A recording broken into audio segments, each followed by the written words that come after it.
Nigériennes, Nigériens, mes chers compatriotes, je affirme ici que notre ambition n'est pas de confisquer le pouvoir. Je réaffirme aussi notre disponibilité à tout dialogue pour autant qu'il tienne compte des orientations voulues par le peuple nigérien, fier et résilient. Toute approche coercitive et ignorant la quête de souveraineté, de sécurité et de bonne gouvernance exprimée clairement par la population revient à ignorer les dynamiques profondes en œuvre dans les pays sahéliens abandonnés à leur propre sort depuis plus de 10 ans par ceux-là même qui, au lieu de les aider à combattre les maux qui les assaillent, veulent aujourd'hui les agresser. En somme, ni le Conseil national pour la sauvegarde de la patrie, ni le peuple nigérien ne veulent d'une guerre et demeurent ouverts au dialogue. Mais qu'on nous comprenne bien, si une agression devait être entreprise contre nous, elle ne sera pas la promenade de santé à laquelle certains croient.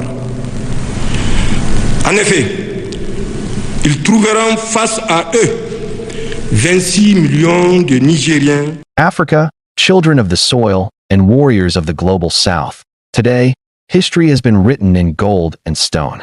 Ethiopia and Niger, two nations with courage in their hearts and fire in their eyes, have just signed a $50 billion mega infrastructure deal.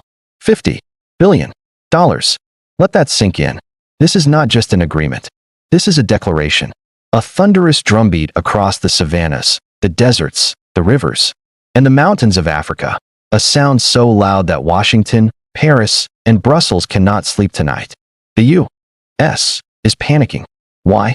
Because this deal is not tied to IMF loans, not tied to World Bank conditions, not tied to colonial exploitation dressed as development aid. This is Africa saying, we will build with our own hands, we will partner on our own terms, and we will rise without begging anyone for permission. Ethiopia, the land of resistance, the only African country never colonized, the beating heart of Pan-Africanism. Niger, the lion of the Sahel, the nation standing tall after centuries of uranium theft and Western manipulation. Together, they are telling the world, the days of colonial chains are over. My people, this deal is about more than roads, rails, and dams. It is about dignity. It is about sovereignty. It is about Africans deciding their destiny. Now, let us talk about the elephant in the room, the United States of America. Why is the U.S. trembling? Why is Washington panicking? Why are Western media outlets scrambling to spin this deal as dangerous? Because they know the truth. When Africa builds for itself, the West loses control.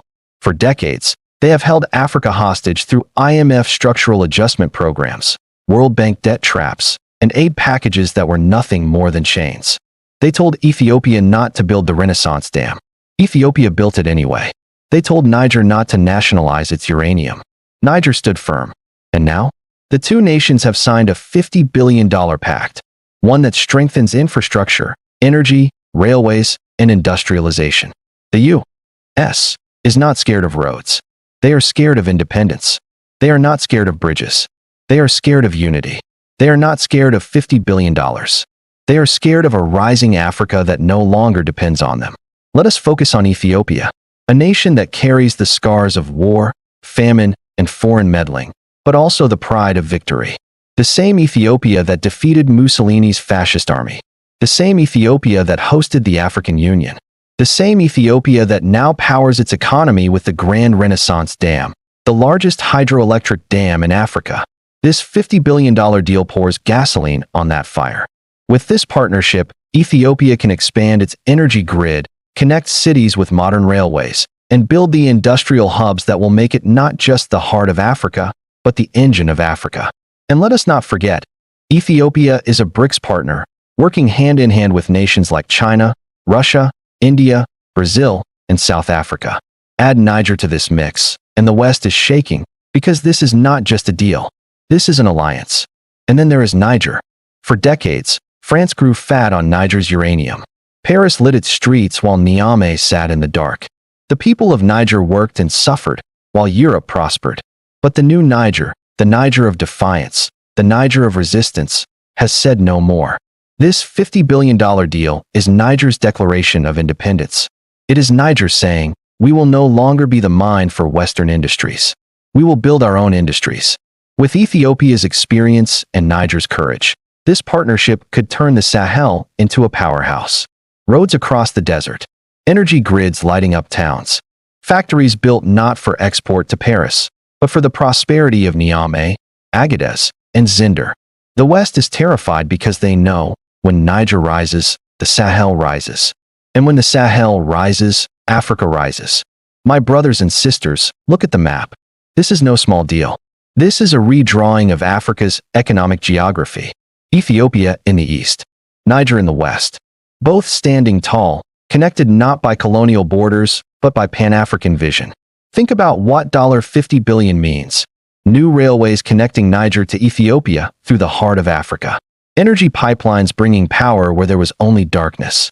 Industrial corridors that turn raw resources into finished products. Millions of African jobs. Not aid, not charity, but jobs for Africans by Africans. And beyond the money, the symbolism is priceless. Two nations that the West underestimated are now leading Africa into a new age. Do you think this deal is just about Ethiopia and Niger? No. The ripples are global. When two African nations rise, the whole continent feels the earthquake. South Africa is watching closely. As a BRICS giant, it knows the value of breaking free from Western pressure. Nigeria sees Niger's defiance and wonders. Should we too kick out the oil corporations? Burkina Faso, Mali, Guinea, already united in the EES alliance, now see allies in Ethiopia and Niger. India and China, eager to trade with Africa on fairer terms, will invest even more.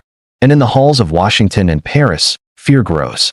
Fear that Africa is slipping away. Fear that the world is shifting east and south. Fear that the new world order is no longer theirs to control. Brothers and sisters, hear me clearly. This is not just Ethiopia's victory. This is not just Niger's victory. This is Africa's victory. For centuries, we have been divided by colonial borders, weakened by puppet governments, and trapped by debt. But no more. Deals like this, $50 billion on African terms, are the blueprint of our liberation. We must support it. We must share it. We must tell the world that Africa is rising. Because the West will not celebrate this. They will try to bury it. They will try to spin it. They will call it dangerous. They will call it reckless. They will even try to stop it. But Africa will not kneel. Africa will not beg. Africa will build. So, my people, what do we see today? A new Africa being born. Ethiopia, with its proud history of resistance. Niger, with its defiant stand against exploitation. Together, signing a $50 billion deal that shakes the foundations of Western dominance. The U.S. is panicking. The West is trembling. But Africa? Africa is rising. This is the dawn of a new Africa, bold, united, and unstoppable. And to every African watching this, whether in Lagos or Lusaka, Dakar or Dar es Salaam, Addis Ababa or Niamey, this is your moment. Stand tall, share this truth, and let the world know Africa will rise and nothing can stop us.